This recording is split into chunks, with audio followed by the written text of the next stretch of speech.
औज़ुबिल्लाहिमिनश्शैतानिर्रजीम बिस्मिल्लाहिर्रहमानिर्रहीम। अस्सलाम वालेकुम।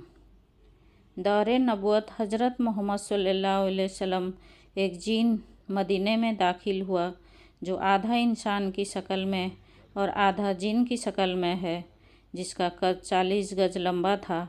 मदीने के लोग डर और खौफ की वजह से मस्जिद नबी की तरफ भागे और रसूल सल्लल्लाहु अलैहि वसल्लम के पास आए और कहा, या रसूल अल्लाह, इस खौफनाक बला से हमें बचाएं। और वो बला मस्जिद नबी की तरफ आ रही है। रसूल खुदा सल्लल्लाहु अलैहि वसल्लम ने फरमाया, तुम लोग क्यों डर रहे हो? मैं तुम लोगों के पास मौजूद हूँ।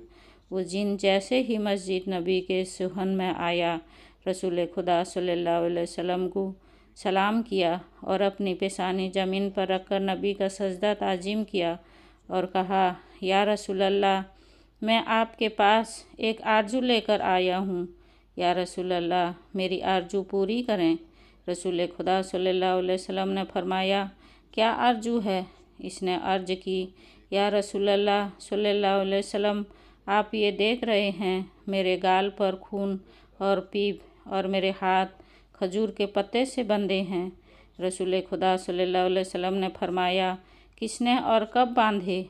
इस जिन ने कहा, या रसूल अल्लाह, हज़रत आदम अलैहिस्सलाम से 30,000 साल पहले अल्लाह ने मुझे ज़मीन पर पैदा किया। मेरी ताकत और पावर पूरी जिन मखलूक से ज़्यादा थी।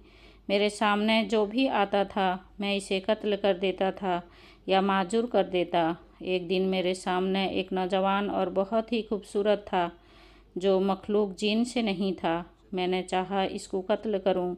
मैंने इससे कहा कि मैं तुम्हें कत्ल करूं या माजूर करूं। इस नौजवान ने कहा, क्यों? मैंने कहा, ये मेरे दिल का शौक़ है, इसमें मुझे मज़ा आता है। इस नौजवान ने कहा, तुमने कत्ल कितने किए हैं और कितनों को माजूर किया है? मैंने कहा, बेपनाह। इसने कहा, आज सबका हिसाब कर दूंगा।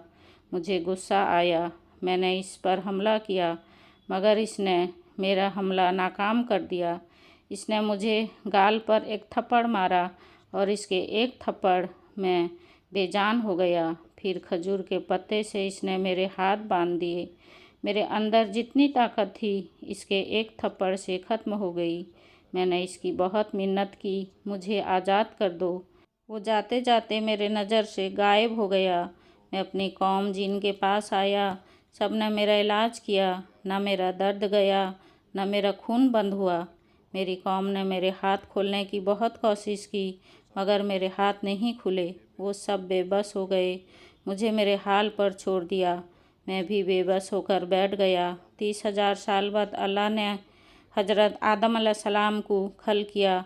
मैं इनके पास आया। उन्होंने अपनी पूरी नबूवत का जोर लगाया, मगर मेरे हाथ नहीं खुले। मेरा दर्द भी नहीं ख़त्म हुआ। फिर मैं हज़रत शीश के पास आया, इनसे भी कुछ ना हुआ। फिर इनके बाद अल्लाह की जितने भी नबी आए, मैं सबके पास गया, पर किसी से भी कुछ भी ना हुआ। मेरा हाथ ना खुला और ना दर्द।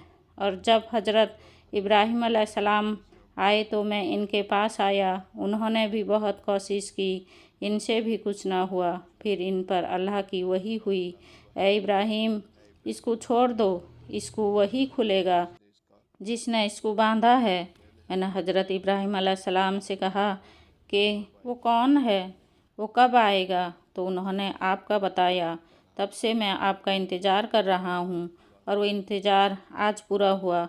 इस जिन की बातें सुनकर वहाँ खड़े असहाब ने कहा, या रसूल अल्लाह, इसके हाथ तो हम खोल देते हैं। अब असहाब ने भी बहुत कोशिश की। वो सब हैरान हो गए। ये खजूर का पत्ता इतना मजबूत जो हमारे तलवारों से ना कटा। असहाब भी बेबस होकर बैठ गए। इस जिन ने कहा कि या रसूल अल्लाह सल्लल्लाहु अलैहि वसल्लम, आप मेरी आरजू पूरी करो। इतने में एक शख्स का मस्जिद में आना हुआ।